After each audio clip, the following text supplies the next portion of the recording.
अस्सलाम वालेकुम, मैं हूं अरबाब जहांगीर। आप देख रहे हैं मेरा यूट्यूब चैनल और एमडी कैट के तमाम स्टूडेंट्स की कशमकश और उनकी कन्फ्यूजन बढ़ती जा रही है एमडी कैट को लेकर। और उसकी वजह ये है कि ये प्रोविंशियल होगा या नेशनल लेवल पर होगा। इसके चांसेस और इसके इशारे तो मिल रहे हैं, लेकिन अभी तक हतमी तौर पर कोई फ़ाइनल ऐलान नहीं हुआ है। और अब इस सिलसिले में जो सबसे ज़्यादा उम्मीदें थीं तमाम स्टूडेंट्स को, वो ये थी कि 22 सितंबर को जॉइंट सेशन होने जा रहा है और उसमें फिर पीएमडीसी का बिल पेश होगा और वो अप्रूव भी हो जाएगा, पीएमडीसी बहाल हो जाएगी और फौरी तौर पर वो फंक्शनल हो जाएगी और फिर तमाम मामलात वो अपने हाथ में ले लेगी और फिर प्रोविंशियल लेवल पर एमडी कैट का इनेकाद किया जाएगा और तमाम प्रोविंशियल बॉडीज़ को फिर फौरी तौर पर एक्टिव किया जाएगा कि आप अपनी तैयारी जल्द अज जल्द करें और फिर स्टूडेंट्स को भी इन्फॉर्म कर दिया जाएगा कि इस बार एमडी कैट प्रोविंशियल होने जा रहा है। लेकिन अब इसमें एक थोड़ी सी ताख़ीर का इम्कान है, थोड़ी सी रुकावट इस सिलसिले में आ गई है कि इसमें कुछ बहुत इंपॉर्टेंट मसरूफियात वज़ीर-ए-आज़म शहबाज शरीफ की हैं और वो इंपॉर्टेंट भी क्या, वो रूटीन की मसरूफियात हैं जो हर साल होती ही हैं। इस वक्त वो शंघाई ताउन तंज़ीम के सरबराही इजलास में उज़्बेकिस्तान में और आज शाम या कल सुबह वो वापस आ जाएंगे वहाँ से। ये तो उनका सिर्फ 2 रोज़ा दौरा था, ये कोई तवील उनका दौरा नहीं था। वहाँ उनकी बड़ी इंपॉर्टेंट मुलाकातें होनी थी। ज़ाहिर है इस वक्त जो सैलाबी सूरत हाल है, तो हर मुल्क को अपना मसला, अपना मौक़िफ़ बताना है और उससे जितनी ज़्यादा इमदाद हो सकती है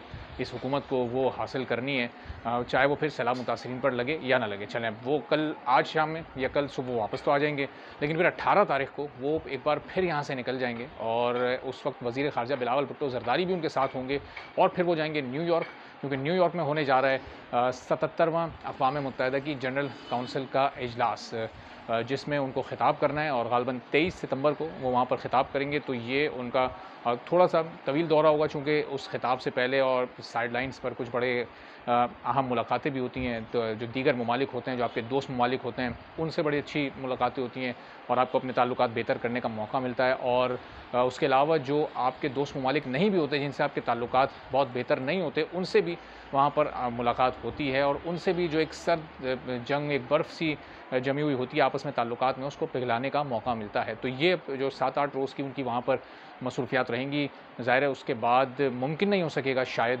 कि जो जॉइंट सेशन है उसको बुलाया जाए। तो अब अगर ये जॉइंट सेशन 22 को नहीं होता तो फिर ये वज़ीर-ए-आज़म शहबाज शरीफ की वापसी के बाद होगा, क्योंकि अगर उनकी गैर मौजूदगी की वजह से ये मुलतवी होता है तो फिर जब वो वापस आ जाएंगे उसके बाद ही फिर ये जॉइंट सेशन हो सकेगा। अब वो एक टेंटेटिव डेट सामने आ रही है कि ग़ालिबन वो 2 अक्टूबर को हो सकता है, लेकिन वो डेट अभी कंफर्म नहीं है, क्योंकि ज़ाहिर है हर चीज़ ऑफिशियल नोटिफिकेशन पर बेस करती है। जैसे ही कोई ऑफिशियल नोटिफिकेशन इस सिलसिले में आएगा तो मैं आपको उस बारे में ज़रूर अपडेट करूँगा। और ज़ाहिर है कि सब दुआ भी कर रहे हैं कि जल्द अज़ जल्द ये इजलास हो जाए और पीएमडीसी का बिल पास हो जाए, ताकि जो स्टूडेंट्स का माइंड है वो एक तरफ हो जाए, उन्हें पता चल जाए कि हम प्रोविंशियल बेसिस पर ये टेस्ट देने जा रहे हैं। और अगर ज़ाहिर है ऐसा नहीं होना, वैसे तो ऐसा होना है, बिलफ़र्ज़ अगर ऐसा नहीं होना तो भी एक ऑफिशियल नोटिफिकेशन आ जाना चाहिए। अब तक सिचुएशन क्लियर हो जानी चाहिए कि जी प्रोविंशियल बेसिस पर ये नहीं होने जा रहा, ये इस बार नेशनल बेसिस पर होने जा रहा है। तो हम इसको, ये पीएमसी के ही अंडर में होने जा रहा है और पीएमसी को हम अभी फौरी तौर पर इतना जल्दी ख़त्म नहीं कर रहे। तो जनाब आप लोग इस हिसाब से ही तैयारी कर लें। स्टूडेंट्स के लिए सिचुएशन को अब क्लियर कर देना चाहिए, गवर्नमेंट को ये एहसास करना चाहिए, जो मिनिस्टर्स हैं उनको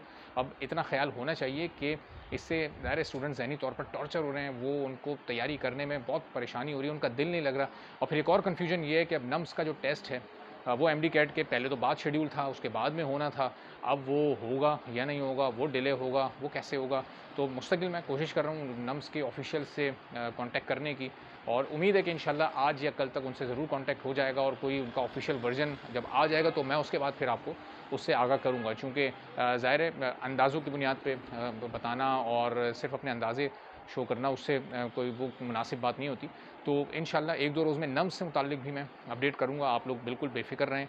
अभी ज़ाहिर है टेस्ट में थोड़े दिन हैं, मुझे पता है कि आप लोगों को इस वक्त बहुत टेंशन हो रही होगी और इसका ख़्याल जो मुतल्लिक़ अथॉरिटीज़ हैं उनको भी करना चाहिए। नम्स की इंतज़ामिया को खुद इसका ख़्याल होना चाहिए। उन्हें अगर कोई टेंटेटिव प्लानिंग हो रही है, कोई कुछ हो चुकी है, कोई वो प्लान कर चुके हैं, तो उन्हें अपनी वेबसाइट पर डाल देना चाहिए या उन्हें अपनी प्रेस रिलीज़ के ज़रिए तमाम मीडिया पर्सन्स को इन्फॉर्म कर देना चाहिए, ताकि फिर हम लोग वो चीज़ आप तक पहुँचा सकें। बहरहाल बहुत बदकिस्मती की बात है कि ये इदारे इस तरह से बहुत ही फॉर ग्रांटेड लेते हैं स्टूडेंट्स को और आखिरी वक्त तक उन्हें कंफ्यूज रखते हैं, उन्हें अजियत का शिकार रखते हैं और फिर इसका रिज़ल्ट स्टूडेंट्स के, इसका जो नतीजा होता है ज़ाहिर है वो स्टूडेंट्स के रिज़ल्ट पर भी बड़ा पड़ता है और फिर वो एक बैड इम्पैक्ट की सूरत में सामने आता है और बहुत सारे स्टूडेंट्स के मार्क्स और उनकी परसेंटेज फिर डिस्टर्ब हो जाती है। तो अब इंशाल्लाह मैं बहुत जल्द नम्स से मुताल्लिक भी आपको अपडेट करूँगा और सेनेट का सेशन कब होने जा रहा है, कब ये फाइनलाइज़ होगा, प्राइम मिनिस्टर की वापसी कब होगी, फिर वो कब इस इजलास के लिए टाइम देंगे, तो उससे मुताल्लिक भी मैं आपको अपडेट करूँगा। तो जिन लोगों ने मेरा चैनल सब्सक्राइब नहीं किया, आप तमाम लोग भी चैनल को सब्सक्राइब कर लें ताकि तमाम अपडेट्स आपको फ़ौरी तौर पर मिल सकें और ऑथेंटिक न्यूज़ से आप बाखबर रह सकें। इजाज़त दीजिए, अल्लाह हाफ़िज़।